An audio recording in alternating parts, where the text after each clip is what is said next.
Before we begin, I think I will say a few words about what's going on with respect to our operation in the country of Iran. The United States military, together with the wonderful Israeli partners, continues to totally demolish the enemy far ahead of schedule and at levels that people have never seen before, actually. We're destroying more of Iran's missiles and drone capability every single hour, knocking them out like nobody thought was possible.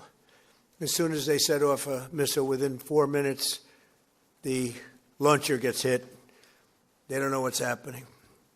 But we have the greatest military anywhere in the world. Their Navy is gone. 24 ships in 3 days. That's a lot of ships.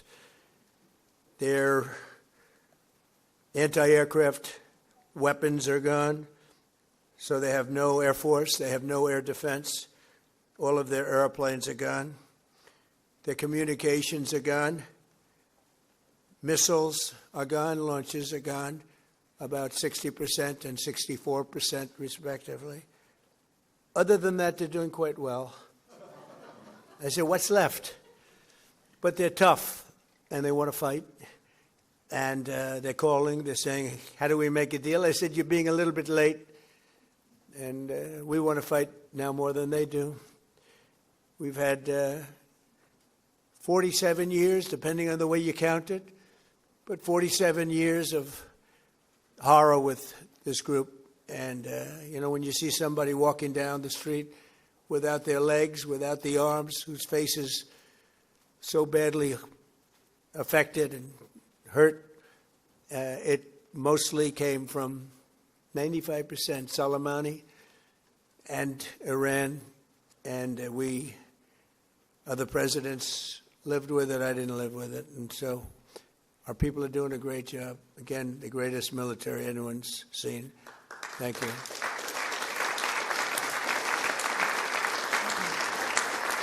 Thank you very much.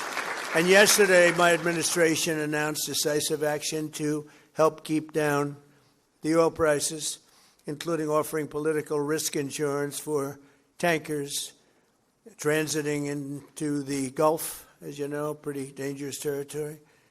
Further action to reduce pressure on oil is imminent, and the oil seems to have pretty much stabilized. We had it very low, but I had to take this little detour, if it's okay with everybody. Scott, it's okay with you? Scott's the one who has to put up with it. He said, you have to do this now? I said, I have to do it, Scott, right? But it's been very strong, and everybody, including Scott, everybody feels we had really no choice. They were going to hit us if we didn't hit them, because they're crazy. And in the long term, the actions we're taking will dramatically increase the stability of the region and oil prices and stock markets and everything else. We set the all-time record in history with the Dow going to 50,000. So Dow was at 50,000. It was supposed to be maybe, if we were lucky, within by the end of my presidency in 4 years. And we did it in my first year. We did the S&P 500. We did that in a period of less than a year. And that was even tougher than the Dow, they said, so it wasn't going to happen. But we have a great country. We have a country that's never done this well. We've had tremendous success in so many different ways. I built the military and rebuilt it in my first term, and we're using it more than I'd like to use it, to be honest with you. But when we used it, we found out it certainly did work. When we look at Venezuela, when we look at the first attack, Midnight Hammer, in Iran, which really set the stage for what we're doing right now, it's been pretty amazing. And I'm once again calling on all members of the Iranian Revolutionary Guard, the military and the police, to lay down their arms. They're only going to be killed. And now is the time to stand up for the Iranian people and help take back your country. You're going to have a chance after all these years to take back your country. Accept immunity. We'll give you immunity.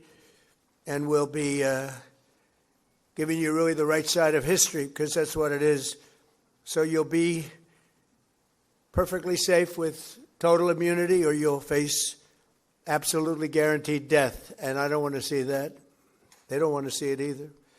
We also urge Iranian diplomats around the world to request asylum and to help us shape a new and better Iran with great potential. It's a country with great potential. It's a much better future for Iran. It's now beginning. It's going to be, I think, a great future. And the United States will ensure that whoever leads the country next, Iran will not threaten America or its neighbors, Israel, anybody.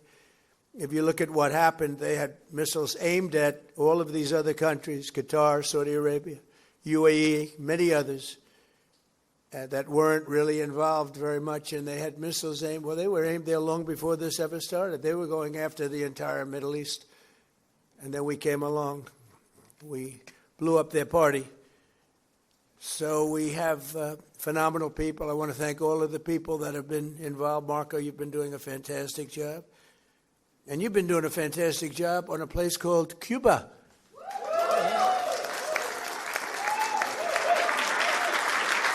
Right? And A-Rod came in before. I said, hey, do you want to come up to a little award? He's gone to plenty of award ceremonies. Thank you, A-Rod. Big fan. But what's happening with Cuba is amazing. And we think that we want to finish this one first, but that will be just a question of time before you and a lot of unbelievable people are going to be going back to Cuba. Hopefully not to stay. We want you back, and we don't want to lose you. We don't want to make it so nice that they stay. But some people probably do want to stay. They love Cuba so much. I hear it all the time. That was another one that wasn't supposed to happen. Venezuela is going great. It's been stabilized. We have a wonderful person as your president-elect, Delcy Rodriguez, and she and her staff have been doing a fantastic job working with us. We're taking out hundreds of millions of barrels of oil, and it's going to Houston and various other places where it's being refined, and we're sending them back far more money than they've made in many years, and actually very shortly it'll be more money than they've ever made. And Venezuela is working. So we've had a lot of countries in places that truly love, you would say football, I would say soccer, but these are all countries that love football/soccer.